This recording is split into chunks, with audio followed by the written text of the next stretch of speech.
I'm an actor, I'm a writer, with strong emphasis in comedy for both.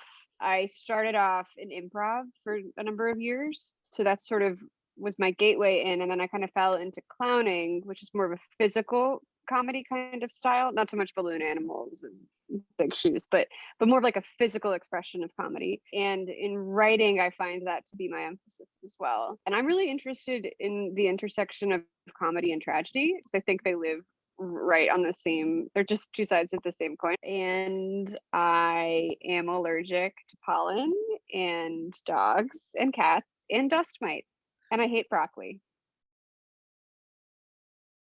My mind is immediately drawn to two types of people who think that they're not funny at all, because I don't think that's true. I used to think for a long time that I was not a funny actor. I thought that all I could do was cry on stage. And so I was like, well, I must not be funny.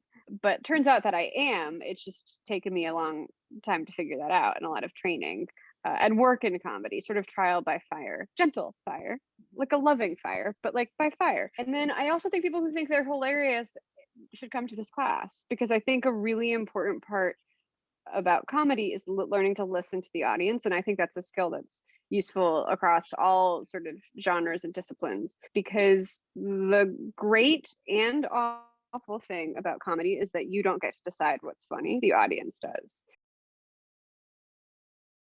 I'm really excited about having fun. Do you know, like, this is such a boring time, and if it's not boring, it's often depressing, or it's like both at the same time. And so I'm excited for just like a couple hours of just playing and having fun and making a mess and not apologizing.